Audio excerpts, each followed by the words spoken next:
एक पत्रिका असी जन्म जयपुर में पायो, बढ़ता बढ़ता नाम सकल मरुदर में छायो। काम कर्यो तो भारत भर में सुजस कमायो, 10-12 अखबारां बिच पैर जमायो। जन्मी जद सू बढ़ रही, बढ़िया जा रही आस, पग धरती पर बढ़ रहा नजरा में आकाश। सुना आपने, मैं पत्रिका हूं। ये मेरे पितृपुरुष श्रद्धेय कर्पूर चंद कुलिश की आवाज है। जब मेरा जन्म हुआ, हाँ, सबको पता है, 7 मार्च 1956 को जब जयपुर में मेरा जन्म हुआ, तब मेरी पहुंच केवल जयपुर तक थी और आकार भी छोटा सा था। अब तो मैं राजस्थान के बाहर गुजरात, कर्नाटक, तमिलनाडु, पश्चिम बंगाल और मध्य प्रदेश व छत्तीसगढ़ और देश की राजधानी दिल्ली तक पहुंच गया हूं। जन्म राजस्थान में हुआ तो राजस्थान पत्रिका के नाम से पहचान बनी और लोगों ने प्यार से मुझे पत्रिका कहना शुरू कर दिया। आपको ये भी बता दूं कि आज मैं करोड़ों पाठकों के हाथ में रोज पहुंचता हूं, तो ये कोई 1-2 साल की मेहनत का नतीजा नहीं है। इतने बड़े न्यूज़पेपर के रूप में मेरी शुरुआत महज 500 रुपए की मदद से हुई थी। मैं बड़ा हुआ पर बदला नहीं, मेरी आत्मा भी नहीं बदली। जैसा कुलिश जी चाहते थे वैसा ही बना हुआ हूं। पाठकों का प्यारा, उनका दुलारा।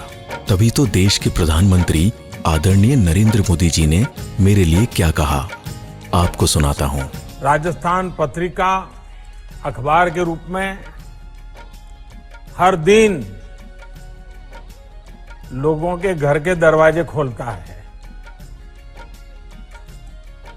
और पढ़ने के बाद मन के दरवाजे खोलता है। मेरे बारे में देश की अन्य प्रमुख हस्तियां भी जो कुछ कहती है वो मन से कहती है। मुझे उम्मीद है कि राजस्थान पत्रिका इस तरह के कंस्ट्रक्टिव जर्नलिज्म में एक अहम भूमिका अदा करती रहेगी। राजस्थान पत्रिका ने पूरे विश्व को जोड़ा है। बधाई देती हूँ मैं आपको। आप सोच रहे होंगे मैं अपनी ही तारीफ किए जा रहा हूँ, करूं भी क्यों नहीं। पाठकों का 6 दशक से ज्यादा का भरोसा जो मेरे ऊपर है।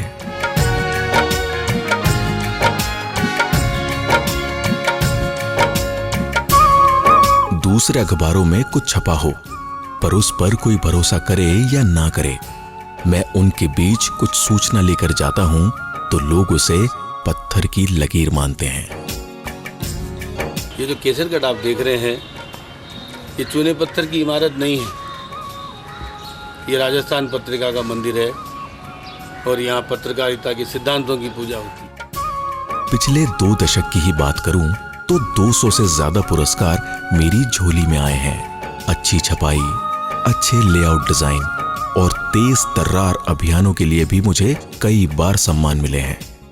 लेकिन मैं जितना लेता हूं उससे कई ज्यादा समाज को लौटाता भी हूं। अमृतम जलम हरियालो राजस्थान, एक मुट्ठी अनाज जैसे काम तो जनता को खूब याद है। पत्रिका ने कई जन अभियान चलाकर एक बार फिर पाठकों के साथ खड़े होने के वादे को निभाया। आम चुनावों में स्वयं पत्रिका प्रबंध संपादक श्री गुलाब कोठारी जी ने जन गण मन यात्रा के साथ जनता का मानस टटोला और चुनाव परिणाम भी इनकी इस यात्रा के निचोड़ के मुताबिक ही रहा। वहीं पत्रिका रक्षा कवच अभियान ने 3 महीनों में ही देश भर में हलचल मचा दी। इस अभियान का जिक्र हर किसी की जुबान पर है, फिर चाहे मध्य प्रदेश में बस परिवहन व्यवस्था को लेकर अभियान हो, छत्तीसगढ़ मेडिकल सर्विसेज कॉरपोरेशन की खरीद का घोटाला उजागर करने सहित अनेक अभियानों के साथ पत्रिका ने अपने सामाजिक सरोकारों को जनता के सामने रखा और पाठकों के घरों और दिलों में जगह पुख्ता की। लो, ये सब बताते बताते मैं आपको कहां तक ले आया, लेकिन मैं जानता हूं कि आप बोर नहीं होने वाले, क्योंकि आपको हर रोज मेरे उन पन्नों का इंतजार रहता है। जिसमें खोजपरक खबरें तो होती ही हैं, बच्चों, महिलाओं, युवाओं और किसानों तक की पसंद की सामग्री भी भरपूर होती है। मैं जानता हूँ हर घर में पत्रिका अवश्य पढ़ी जा रही है, पढ़ी ही नहीं बल्कि दिलों में उतारी जा रही है। पाठकों का 6 दशक से ज्यादा का भरोसा मेरे लिए एक ऐसी विरासत है जो अब FM तड़का के साथ साथ डिजिटल और सोशल मीडिया प्लेटफॉर्म के जरिए और मजबूत हो रही है।